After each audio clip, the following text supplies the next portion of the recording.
What is going on, everybody? There is so much Rush Duel news that I did not get to report on. We have Go Rush Fusion Monsters, Sky Savers. There is so much to go into, but I'm going to have to hold off on that because we have to talk about Five-Headed Dragon and its support cards. Let's just go over it, people. Five-Headed Dragon is coming out. We all knew this. We saw the blurb about it a long time ago. Level 10, Dark Dragon, Fusion Effect Monster, 5,000 attack and defense. The biggest stats in the entire game so far.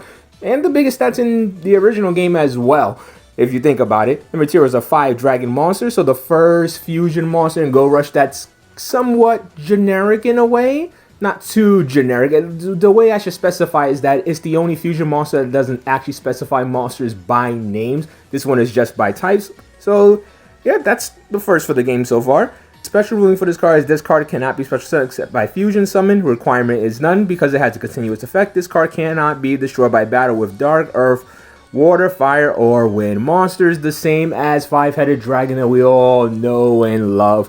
But how do you bring this guy out to the field? Fusion, the spell card in Rush Duels, only allows you to use monsters on the field. Well, don't worry about that, people, because we actually have a way to do it. 2 different ways, if we're being honest. The first one is Dragon Tribe Fusion. It's a normal spell card requirement. If you control a face-up level 7 or higher dragon monster, you can activate this effect. Shuffle 1 face-up dragon normal monster you control and 1 or more dragon monsters in your graveyard back to their owner's deck to fusion summon. During this turn, monsters you control cannot attack except fusion monsters. Okay, so this is huge, people. This is how you're going to do it. I had a feeling we were going to get something like this. We have to shuffle something back into the deck or something like Dragon's Mirror. This card is amazing. And the first thing that comes to my mind is the Luke deck because the Dragias is both conditions right there. It's a level 7 dragon monster, which you'll need on the field, and it's also a normal monster. Now, of course, you can use, something like Red Eyes or Blue Eyes or Volcano Attack Dragon, but when it comes to decks, I'm going to be building the Luke deck is the one I'm going to be building, and that deck is already very fusion-oriented, so this card has a perfect fit in that deck already. And the last card we have to go over, which a lot of you already called, is Polymerization, or in Japanese, Yugo. Yes, polymerization is coming to the game, people, and if you could look at the spelling of it, yep, it is different than fusion. So yes, as was stated a very, very long time ago, they are 2 different cards, people. Polymerization and fusion are completely different. Now, it's a legend card, normal spell card, no requirements, but the effect is send monsters from your hand or field to the graveyard as materials to fusion summon. I don't even know why I had to tell you guys that. We all know what this card does, people, and it's coming to the game. Now, so for decks, this card is actually going to be a part of. It's pretty much going to be anything that has tougher fusion monsters to make, such as the Five-Headed Dragon that we're going over now, and maybe Seven's Gias.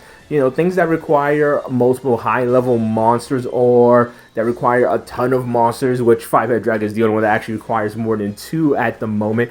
Will it replace things like Monsterborn and Pot of Greed and Heavy Storm for some people? Like I said, it really depends on the deck. It's not going to replace Power Bond and Cyber Dragons, but this is a spell card I could definitely see being run in dragon decks. That way you have better ways to be able to actually make your Five-Headed Dragon if you have the materials. Because remember, that's going to be 5 materials in general from your field and from your hand. Overall, Dragon Tribe Fusion can do the job a little bit better, but Polymerization is still a good option to have as well, especially since the Dragia Star requires 2 the Dragias in order to make it, so you could actually just fuse them straight from the hand and not even need them on the field. So this is why I think these cards are going to be really good in the Luke deck, because the Luke deck already fulfills the conditions just to use Dragon Tribe Fusion. It benefits from using Polymerization, and it has Five-Headed Dragon as a good backup to the Dragia Star. What you guys think about these reveals, people. Personally, I think this is pretty awesome. I was expecting something along this line for Five-Headed Dragon, but I was only really expecting a single card. I didn't know we were going to get 2 ways to be able to bring this card out. And it's not even a legend card, which is crazy, which means you can actually fuse this thing multiple times, which means running both of these cards in your deck, Polymerization and Dragon Tribe Fusion, is actually pretty worthwhile. I just really noticed that right now. I swore this was a legend card. I'm looking at it right now. I just saw it's not a legend card. Oh my goodness, you could run multiple of this card in your extra deck. Yes, people. This is insane. And you can even use it to fuse. Once you use Dragon Tribe Fusion, you can return it back. Oh my goodness. This is actually pretty amazing now I'm thinking about. All right, people, I gotta stop. I can't wait to actually build this deck. I can't wait to get the loops cards from the newest set, and then I gotta pre-order this box because this is gonna be pretty insane. I did not even notice that the 5-headed dragon, the cover card of the new Legend support set, is not even a Legend card itself. But let me know what you guys think about these cards, people. Until next time, peace out.